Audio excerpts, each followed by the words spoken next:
নমস্কাৰ এনি টকছৰ ষ্টুডিঅ'ত মই ইমৰান লৈ আহিছোঁ এক গুৰুত্বপূৰ্ণ বাতৰি ওয়াকফ আইনক লৈ প্ৰতিবাদ অব্যাহত আছে এইবাৰ মুছলমান ৰাইজে সাব্যস্ত কৰিছে প্ৰতিবাদ এই আইন আমি কেতিয়াও নামানো এই আইন মানি লোৱা নহব বুলি হুংকাৰ প্ৰদান কৰিছে মুছলমান ৰাইজে লৈ আহিছোঁ সবিশেষ ওয়াকফ আইনৰ বিৰুদ্ধে মুছলমান ৰাইজৰ তীব্ৰ প্ৰতিবাদ এই আইন কেতিয়াও নামানো আৰু মানি লোৱা নহব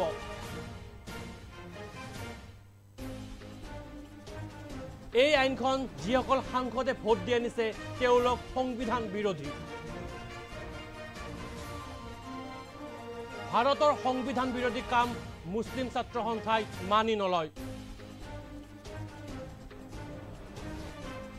মুছলমানক টাৰ্গেট কৰি আনিছে এই আইন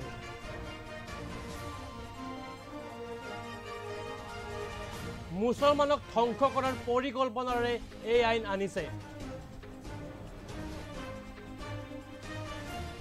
ওয়াকফ আইনৰ বিৰুদ্ধে এনেদৰে গৰজি উঠিল মুছলিম ছাত্ৰ সন্থাৰ লগতে কেইবাটাও সংগঠন পুনৰবাৰ জনাইছো ওয়াকফ আইনৰ বিৰুদ্ধে মুছলিম ৰাইজৰ তীব্ৰ প্ৰতিবাদ এই আইন কেতিয়াও নামানো আৰু মানি লোৱা নহব এই আইনখন যিসকল সাংসদে ভোট দি আনিছে তেওঁলোক সংবিধান বিৰোধী ভাৰতৰ সংবিধান বিৰোধী কাম মুছলিম ছাত্ৰ সন্থাই মানি নলয় এনেদৰে বিভিন্ন শ্লোগানেৰে প্ৰতিবাদ সাব্যস্ত কৰিছে বিভিন্ন মুছলমান ৰাইজে আমাৰ লগত দৃষ্টান্ত আহি পৰিছে প্ৰতিবাদকাৰীসকলক বাধা দিছে আৰক্ষী বাহিনীয়ে পুনৰবাৰ জনাইছো ওয়াকফ আইনক লৈ এইবাৰ আৰম্ভ হৈছে প্ৰতিবাদ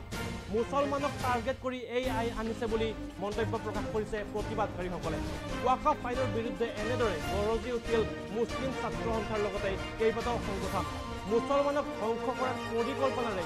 এই আইন আনিছে বুলি প্ৰতিবাদ সাব্যস্ত কৰিছে মুছলমান ৰাইজে আমাৰ হাতত প্ৰতিবাদকাৰীসকলৰ মন্তব্য আহি পৰিছে সেই মন্তব্য আপোনালোকৰ বাবে আগবঢ়াইছো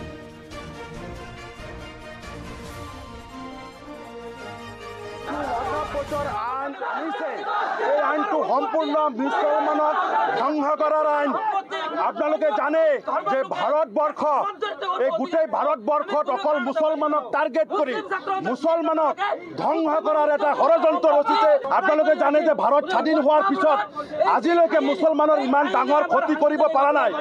আজি ওয়াকফ বোৰ্ড কাৰ হয় মুছলমানৰ হয় ওয়াকফ বোৰ্ডৰ সম্পত্তি ইয়াতে কোনো ৰাজনৈতিক দলৰ বা কোনো ব্যক্তিগত অনুষ্ঠান নহয় এয়া মুছলমান ৰাইজৰ সম্পত্তি আপোনালোকে জানে যে আমাৰ পূৰ্বপুৰুষসকলে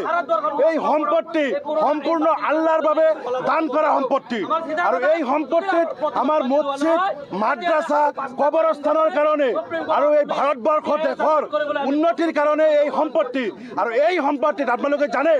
এই আইনখনত যি ওয়াকফ বোৰ্ডৰ ওপৰত যিটো সংশোধনী আইন আনিছে এই আইনখনে আচলতে মুছলমানৰ অধিকাৰ সাংবিধানিক অধিকাৰ শেষ কৰিব বিচাৰিছে আমি মুছলিম ছাত্ৰ সন্থাকে ধৰি 5টাকৈ সংগঠনে আজি আমি এই প্ৰতিবাদস্থলীৰ পৰা আমি ভাৰত চৰকাৰক সকীয়াই দিব বিচাৰিছোঁ আপোনালোকে সংবিধানৰ শপত খাই ধৰ্ম নিৰপেক্ষতা বজাই ৰাখি আচলতে কাম কৰিব লাগিছিলে এই আইনৰ সপক্ষত যিসকল সাংসদে আচলতে ভোট প্ৰদান কৰি এইখন আইনলৈ প্ৰণয়ন কৰিছে তেওঁলোক আচলতে ভাৰতৰ সংবিধান বিৰোধী এই আইন সমৰ্থনকাৰী আচলতে ভাৰতৰ সংবিধান বিৰোধী গতিকে ভাৰতৰ সংবিধান বিৰোধী এই সিদ্ধান্ত মুছলিম ছাত্ৰ সন্থাই মানি নলয় আমাৰ এই আইন আনিছে এই আইনটো সম্পূৰ্ণ মুছলমানক ধ্বংস কৰাৰ আইন আপোনালোকে জানে যে ভাৰতবৰ্ষ এই গোটেই ভাৰতবৰ্ষত অকল মুছলমানক টাৰ্গেট কৰি মুছলমানক ধ্বংস কৰাৰ এটা ষড়যন্ত্ৰ ৰচিছে আপোনালোকে জানে যে ভাৰত স্বাধীন হোৱাৰ পিছত আজিলৈকে মুছলমানৰ ইমান ডাঙৰ ক্ষতি কৰিব পৰা নাই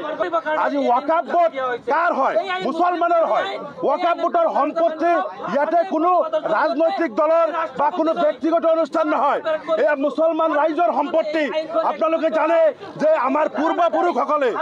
এই সম্পত্তি সম্পূৰ্ণ আল্লাহৰ বাবে দান কৰা সম্পত্তি আৰু এই সম্পত্তিত আমাৰ মছজিদ মাদ্ৰাছা কবৰস্থানৰ কাৰণে আৰু এই ভাৰতবৰ্ষ দেশৰ উন্নতিৰ কাৰণে এই সম্পত্তি আৰু এই সম্পত্তিত আপোনালোকে জানে এই আইনখনত যি ওয়াকফ বোৰ্ডৰ ওপৰত যিটো সংশোধনী আইন আনিছে এই আইনখনে আচলতে মুছলমানৰ অধিকাৰ সাংবিধানিক অধিকাৰ শেষ কৰিব বিচাৰিছে আমি মুছলিম ছাত্ৰ সন্থাকে ধৰি ধৰি 5টাকৈ সংগঠনে আজি আমি এই প্ৰতিবাদস্থলীৰ পৰা আমি ভাৰত চৰকাৰক সকীয়াই দিব বিচাৰিছোঁ আপোনালোকে সংবিধানৰ শপত খাই ধৰ্ম নিৰপেক্ষতা বজাই ৰাখি আচলতে কাম কৰিব লাগিছিলে এই আইনৰ সপক্ষত যিসকল সাংসদে আচলতে ভোট প্ৰদান কৰি এইখন আইনলৈ প্ৰণয়ন কৰিছে তেওঁলোক আচলতে ভাৰতৰ সংবিধান বিৰোধী এই আইন সমৰ্থনকাৰী আচলতে ভাৰতৰ সংবিধান বিৰোধী গতিকে ভাৰতৰ সংবিধান বিৰোধী সিদ্ধান্ত মুছলিম ছাত্ৰ সন্থাই মানি নলয় আমাৰ এই এই আইনটো সম্পূৰ্ণ মুছলমানক ধ্বংস কৰাৰ আইন আপোনালোকে জানে যে ভাৰতবৰ্ষ এই গোটেই ভাৰতবৰ্ষত অকল মুছলমানক টাৰ্গেট কৰি মুছলমানক ধ্বংস কৰাৰ এটা ষড়যন্ত্ৰ ৰচিছে আপোনালোকে জানে যে ভাৰত স্বাধীন হোৱাৰ পিছত আজিলৈকে মুছলমানৰ ইমান ডাঙৰ ক্ষতি কৰিব পৰা নাই আজি ৱাকাফ বোৰ্ড কাৰ হয় মুছলমানৰ হয় ৱাকাফ বোৰ্ডৰ সম্পত্তি ইয়াতে কোনো ৰাজনৈতিক দলৰ বা কোনো ব্যক্তিগত অনুষ্ঠান নহয় এয়া মুছলমান ৰাইজৰ সম্পত্তি আপোনালোকে জানে যে আমাৰ পূৰ্বপুৰুষসকলে এই সম্পত্তি সম্পূৰ্ণ আল্লাহৰ বাবে দান কৰা সম্পত্তি আৰু এই সম্পত্তিত আমাৰ মছজিদ মাদ্ৰাছা কবৰস্থানৰ কাৰণে আৰু এই ভাৰতবৰ্ষ দেশৰ উন্নতিৰ কাৰণে এই সম্পত্তি আৰু এই সম্পত্তিত আপোনালোকে জানে এই আইনখনত যি ৱাকফ বৰ্ডৰ ওপৰত যিটো সংশোধনী আইন আনিছে এই আইনখনে আচলতে মুছলমানৰ অধিকাৰ সাংবিধানিক অধিকাৰ শেষ কৰিব বিচাৰিছে আমি মুছলিম ছাত্ৰ সন্থাকে ধৰি 5টাকৈ সংগঠনে আজি আমি এই প্ৰতিবাদস্থলীৰ পৰা আমি ভাৰত চৰকাৰক সকীয়াই দিব বিচাৰিছোঁ আপোনালোকে সংবিধানৰ শপত খাই ধৰ্ম নিৰপেক্ষতা বজাই ৰাখি আচলতে কাম কৰিব লাগিছিলে এই আইনৰ সপক্ষত যিসকল সাংসদে আচলতে ভোট প্ৰদান কৰি এইখন আইনলৈ প্ৰণয়ন কৰিছে তেওঁলোক আচলতে ভাৰতৰ সংবিধান বিৰোধী এই আইন সমৰ্থনকাৰী আচলতে ভাৰতৰ সংবিধান বিৰোধী গতিকে ভাৰতৰ সংবিধান বিৰোধী সিদ্ধান্ত মুছলিম ছাত্ৰ সন্থাই মানি নলয় আমাৰ এই আইনটো সম্পূৰ্ণ মুছলমানক ধ্বংস কৰাৰ আইন